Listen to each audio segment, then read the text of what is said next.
एक सवाल जो हम इंसानों को अक्सर सताता ही रहा है। जब भी हम खुले आसमान को देखते हैं तो हमें ये सोचने में मजबूर कर देता है कि हम क्या इस ब्रह्मांड में अकेले हैं। क्या हमारा प्लैनेट ही लाखों करोड़ों प्लैनेट से सबसे लकी है जहां पर जीवन संभव हो पाया, या ब्रह्मांड अन्य जीव रूपों से भरा पड़ा हुआ है। हम सालों से एक्स्ट्रा टेरेस्ट्रियल लाइफ के संकेत की तलाश कर रहे हैं और शायद अब ये खोज को जल्द ही एक ड्रामेटिक बूस्ट मिलने वाला है। हमारी मिल्की वे गैलेक्सी में लगभग 25 अरब तारे हैं जो हमारे सूरज की तरह ही हैं, और उनमें से 20% हमारी पृथ्वी के आकार के ग्रह द्वारा ऑर्बिट कर रहे हैं। जितना अभी तक साइंस ने यूनिवर्स को ऑब्जर्व किया है उनमें से 200 बिलियन स्टार है। कुछ हमारे सूरज से छोटे तो कुछ बहुत बड़े।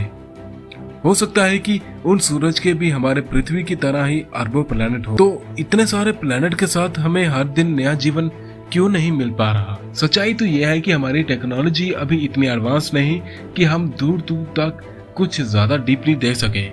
फिल्मों में या कॉमिक्स की किताबों में आपने कई बार दूसरे ग्रह के आए प्राणी जिन्हें एलियंस कहते हैं उन्हें देखा या पढ़ा होगा। ऐसे प्राणी जो देखने में ना तो पशु लगते हैं और ना ही इंसान, लेकिन उनके हाव भाव बिल्कुल मनुष्य की तरह ही होते हैं। लेकिन एलियंस की कहानी कोई कल्पना तो नहीं। वैज्ञानिक पहले ही ये स्वीकार कर चुके हैं कि जिस तरह पृथ्वी पर इंसान बसते हैं, ठीक उसी तरह दूसरे ग्रहों पर भी ऐसे लोग रहते होंगे जो हमारी तरह ही सांस लेते होंगे।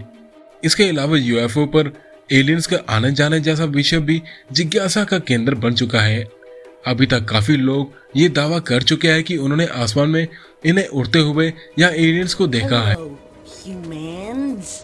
लेकिन अभी तक हम ऐसे स्टोरीज पे सिर्फ भ्रम या वहम ही मानते हैं।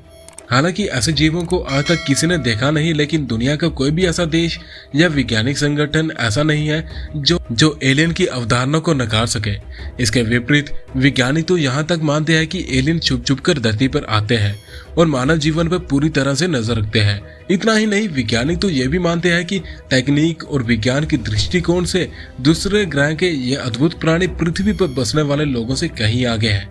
एलियन का नाम सुनते ही कई ऐसे सवाल हमारे जहन में आ जाते हैं जिनका जवाब अभी तक खोजा नहीं जा सका है। हाल ही में बुल्गारिया के वैज्ञानिकों ने यह दावा किया कि एलियन धरती पर स्वतंत्र रूप से रहते हैं और हमसे मदद की अपेक्षा रखते हैं। वह तो यहाँ तक कहते हैं कि एलियंस हमारे चारों ओर है और हमारी हर हरकत पर नजर रखते हैं। रूसी अखबार की माने तो अमेरिका के अंतरिक्ष यात्री जब चांद पर पहुंचे थे तो उन्हें वहां एलियन दिखाई दिए थे, जिन्होंने अमेरिकन को वहां से चले जाने को कहा था।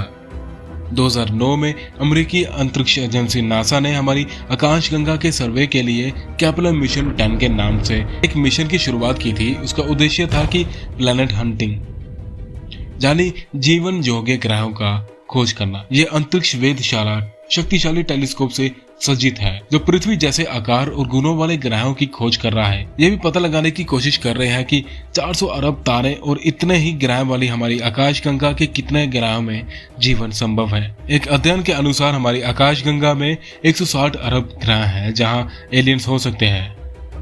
विदेशों में नहीं बल्कि भारतीय जमीन पर भी दूसरे ग्रहों पे आए इन प्राणियों के हलचल पे निशान पाए गए। नर्मदा घाटी के एक स्टोन एज में प्री हिस्टोरिक पेंटिंग में वैज्ञानिक के दल ने रसायन के करीब 70 किलोमीटर दूर घने जंगलों के गुफा समेत पत्थरों से बने ग्रहों में मिले प्री हिस्टोरिक पेंटिंग्स के आधार पर अनुमान जताया कि प्रदेश के इस हिस्से में दूसरे ग्रहों के प्राणी यानी एलियंस आए होंगे। वैज्ञानिकों का मानना है कि आदि मानव ने इस प्री हिस्टोरिक पेंटिंग्स में यूएफओ की तस्वीर भी उतारी है, यानी कि वह इस यूएफओ से भी वाकिफ थे या उन्होंने इसे देखा होगा। फिलहाल तो यूएफओ द्वारा पृथ्वी पर आने वाले मेहमान जिन्हें हम एलियन कहते हैं का मसला अत्यधिक रहस्यमय है। वैज्ञानिक इस रहस्य को समाप्त करने की पूरी कोशिश में लगे हैं। उनका अनुमान है कि आने वाले 10 से 15 वर्षों तक दूर ग्रहों के इन्हीं प्राणियों से संपर्क साध इनसे जुड़े तमाम रहस्यों को सुलझा लिया जाएगा।